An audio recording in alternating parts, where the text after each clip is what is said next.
Je m'appelle Jérôme Morlon, je suis le président d'Hyperiago, société de conseil dans le domaine du numérique. J'accompagne Nextourisme depuis les tout débuts et je vais avoir le plaisir d'animer cette seconde moitié de matinée avec plusieurs intervenants et plusieurs sujets très intéressants. Vous allez voir, on va parler de pas mal de choses. Et on va commencer par parler du paiement.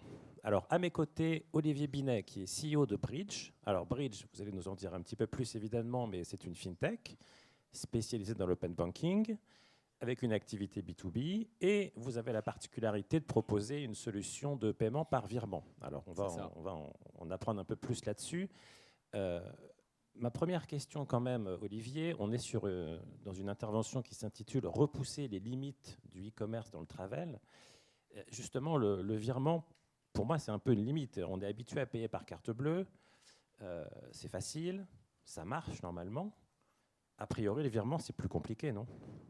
Ah bah ça fait peur quand on dit ça, effectivement, tu as raison. Et puis d'autant plus que je me mets à votre place, qui avait été démarché ces dernières années par des nouveaux acteurs de paiement. Alors ça a été la carte, les PSP, les orchestrateurs, les acteurs du BNPL, les wallets, etc. Et là, on fait l'impression d'un retour en arrière avec le virement. Alors c'est du virement, mais du virement modernisé, du virement basé sur l'open banking. Moi, quand on m'a parlé de virement open banking la première fois, la première chose qui m'est venue à l'esprit, tu sais, c'est tu vas sur ton compte bancaire, tu crées un nouveau bénéficiaire. Quand tu as de la chance, selon la banque, c'est instantané, mais c'est pas toujours le cas. Et puis après seulement, peut-être, tu as le droit de faire un virement. Alors c'est plus du tout ça. Grâce à l'open banking, on peut aujourd'hui avoir une expérience qui est au moins aussi bonne que la carte, tout en gardant la puissance du compte bancaire. Donc l'open banking, je rappelle quand même, c'est la capacité de se connecter à différents établissements bancaires. C'est utilisé notamment pour l'agrégation de comptes en particulier. C'est quelque chose qui est déjà bien connu, je pense. Et donc là, dans le cadre de cette expérience, l'idée, c'est que ça permet finalement de simplifier toutes ces étapes que tu viens de citer. Et c'est vrai qu'ils prenaient du temps et qui finalement empêchaient finalement les gens de se lancer sur ce type de virement. Et peut-être il y avait un frein psychologique. Alors, on va voir comment il peut être levé déjà. Mais peut-être que le mieux, ce serait de regarder un petit peu comment ça peut se présenter concrètement déjà, avant Oui. de creuser un peu comment on accompagne les marchands là-dessus et puis comment aussi on accompagne l'usage derrière des acheteurs finalement.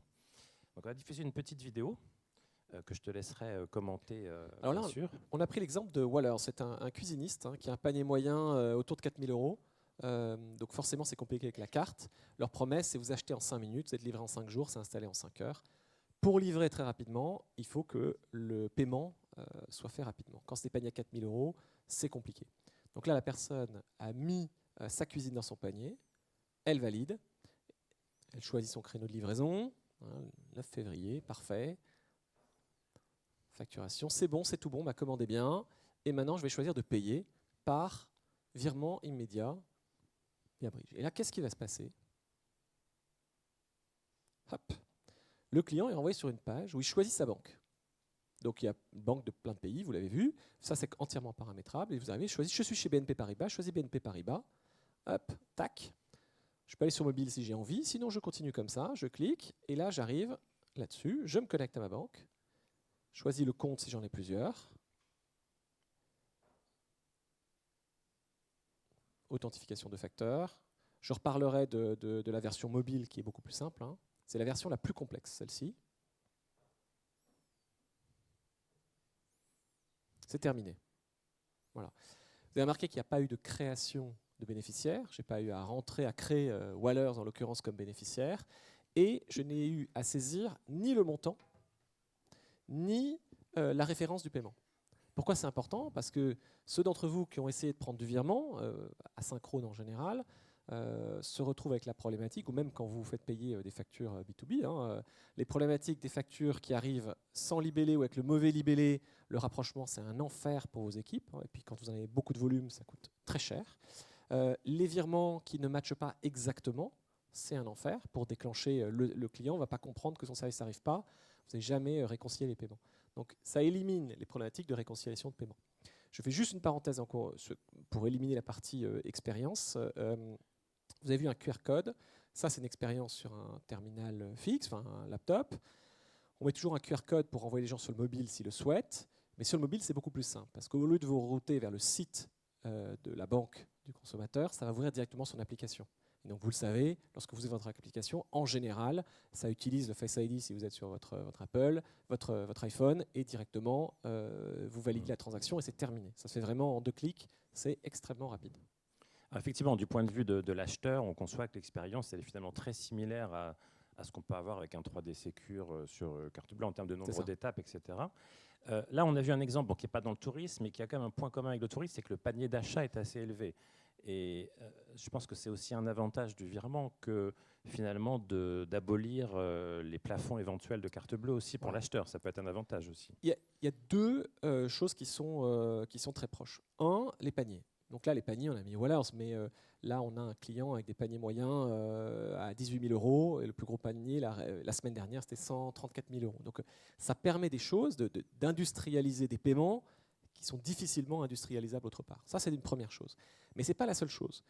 Wallers, en l'occurrence, son modèle est basé sur le fait qu'il doit se passer quelque chose immédiatement après le paiement. Alors, quand c'est des gros montants, vous ne pouvez pas prendre le risque qu'il y en a payé, que ça ne passe pas finalement, ce n'est pas possible. Il faut que vous sachiez si vous avez l'argent sur le compte. Ça, c'est compliqué.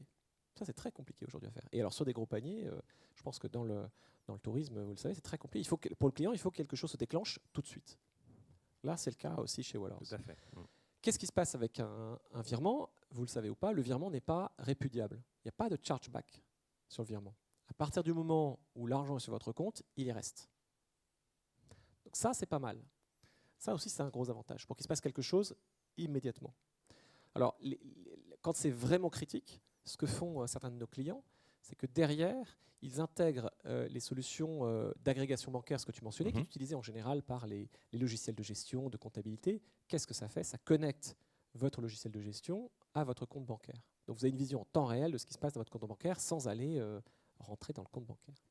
Et donc vous pouvez matcher un paiement immédiatement avec une somme reçue sur le compte bancaire et vous êtes sûr que l'argent est là. Et il est vraiment là. Il n'y a pas de réconciliation à faire, quoi que ce soit. Et ça, c'est fort. Ouais. Et donc maintenant, on arrive à faire ça avec une fluidité qui est au moins aussi bonne que celle de la carte. Alors ça, effectivement, c'est un point extrêmement important pour des marchands, surtout que finalement, avec ce type de solution, on rajoute encore une brique en fait côté marchand. Il y a déjà eu les wallets, le 3D Secure, tous ces systèmes de paiement qui fleurissent, parce que c'est quand même un secteur extrêmement dynamique et innovant de paiement. Et à chaque fois, c'est des briques en plus, des intégrations en plus pour les marchands. Donc à un moment, il faut arriver à les convaincre que c'est pour la bonne cause. Alors comment vous faites pour évangéliser un peu là-dessus? Donc vous avez déjà cité quelques exemples, évidemment. Cette non-réputiabilité qui est extrêmement importante, le fait d'être certain d'être payé. Il y a d'autres arguments qui sont à mettre en avant peut-être? Alors il y a le coût aussi également. Ouais. C'est-à-dire que le coût global, le coût de la transaction, il est en général au moins 30-40% moins cher que la carte. C'est pas négligeable par les temps qui courent. Ouais. C'est pas mal. Par les temps qui courent, c'est pas mal. Et puis, il y a le coût total. Il n'y a pas de coût de rapprochement, il n'y a pas de problématique de chargeback. Donc, le coût total, le coût du risque et le coût de traitement est beaucoup plus faible. Donc, c'est pas négligeable quand c'est des gros montants, des gros volumes. Est-ce que, juste, je t'interromps un petit peu, est-ce qu'on parlait beaucoup d'éco-responsabilité, est-ce que le virement est plus écolo que le paiement par carte? Alors, je vais vous dire oui, évidemment. Non, je ne vais pas vous dire non. La grosse partie du coût, elle se fait quand même beaucoup sur la partie serveur, etc. Ouais. Donc, et ça ne change pas, que ce soit par une carte, par virement, les tuyaux sont à peine différents. Donc là, ça va être négligeable comme différence. La seule différence, c'est que si demain, il n'y a plus de cartes et que tout passe par virement, il n'y aura plus de cartes et c'est du physique. Les cartes, il faut les envoyer, il faut aller les chercher, il faut laisser du plastique, etc. À ce niveau-là, on peut dire oui. Pour le reste, pour la transaction en elle-même, allez, à la marge. Mais 40% moins cher, donc effectivement, c'est un argument de 40% moins cher. Alors, ça, c'est un gros argument pour les e-commerçants qui font beaucoup de volume, qui cherchent toujours à réduire les coûts. Parfois, c'est suffisant, parfois, ça ne l'est pas. Ce qui vraiment a convaincu nos premiers clients, des clients un peu massifs, c'est que c'est juste les problématiques de leur business model. Un Wallers ou un Oveo, ils ne peuvent pas fonctionner avec autre chose que du virement, à cause des paniers moyens. À partir du moment, je pense que là, on a une audience qui est particulièrement éduquée sur ce sujet, mais vous savez qu'à chaque fois que vous augmentez le panier de 100 €, vous avez un taux de rejet des cartes qui augmente. Simplement, les gens vous tapez dans le plafond carte et c'est terminé. Et d'où, derrière, vous avez une problématique de taux de conversion. Le taux de conversion, c'est le nerf de la guerre. Quand vous avez des gens qui sont plus matures sur ce marché, du taux de conversion, qui comprennent bien ces métriques, la conversion revient relativement simplement. Parce qu'ils arrivent à mesurer le gain du taux de conversion, en plus le coût de traitement global, il y a le coût facial, on va dire, de la transaction, plus le coût de traitement, les erreurs, le coût du risque, etc. Tout ça mis bout à bout, ça vient simplement sur des gros paniers. Tu as pu chiffrer un peu, notamment sur des clients tourisme, à quel degré ça augmente la conversion? On est en train de le faire. Je n'ai pas encore les chiffres présentés, on est en train de faire ça. Mais en revanche, on sait qu'on a ce qu'on appelle la share of checkout, donc des gens qui utilisent. Parce que l'une des questions qu'on a, que tu ne m'as pas encore posée, mais je sais que tu es incisif, tu allais me le demander. Elle me dit, mais c'est que les gens finalement, ils voient virement, ça leur fait pas peur sur un site internet? Est-ce qu'ils cliquent vraiment? On voit des wallers, ils ont plus de 30% de personnes qui cliquent sur le virement.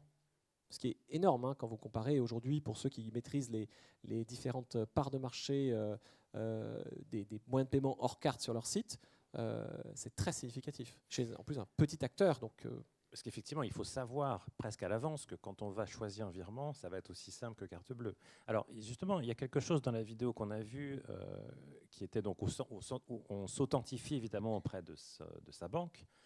Évidemment, il faut s'authentifier à un moment. Et du coup, est-ce qu'on ne peut pas imaginer que finalement, quand on va sur un site marchand, on ne puisse pas directement finalement s'authentifier sur ce site marchand avec son compte bancaire finalement? Je vois à quoi tu fais référence. Exactement. Alors ça, c'est une autre problématique qui, d'ailleurs, nos premiers clients là-dessus sont plutôt des acteurs bancaires, étonnamment, qui est que la partie agrégation, donc on connecte un système externe avec des banques. Et donc, on est capable de remonter des transactions, d'initier des paiements, etc. Mais ce qu'on peut remonter, c'est un nom, un prénom, un IBAN. Et donc, parfois, vous ne savez pas qui vous avez en face. Et pour certains d'entre vous, vous avez des usurpations d'identité. Vous avez, je pense que ça peut arriver, hein, ce genre de problème. Vous avez envie, dans certaines expériences d'achat, d'essayer d'identifier la personne en amont de l'expérience de paiement. Vous connaissez tous les connects avec Facebook, connect avec Google, connect, etc. Eh bien, c'est quasiment un connect avec ma banque. Et là où c'est intéressant, c'est que vous dites à personne connect avec ma banque, vous avez un nom, prénom et un IBAN qui vous sont envoyés par la banque et avec une authentification forte. Donc finalement, ce n'est pas une vérification d'identité véritable, mais vous avez quand même, vous savez qui vous avez en face de vous et vous avez déjà son RIB. Donc vous pouvez imaginer une expérience de paiement après, encore plus fluide, du one-click quasiment, puisque vous avez déjà le RIB, tout est déjà fait. Puis c'est plus sécurisant sans doute de s'authentifier avec sa banque, avec Facebook, avec Google.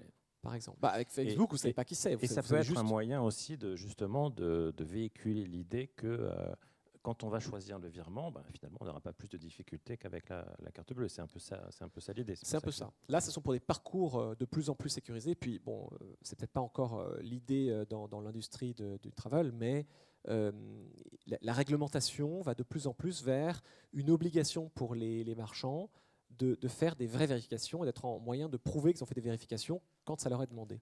Donc on pense à aujourd'hui les jeux d'argent, par exemple. On demande aux clients, pour ceux d'entre vous qui sont inscrits sur les sites de paris en ligne, quand vous voulez collecter l'argent, le rapatrier sur votre compte, l'acteur de jeu en ligne est tenu de vérifier que l'argent sur le compte bancaire sur lequel vous envoyez l'argent vous appartient bien. Donc c'est le genre de technologie qu'ils utilisent.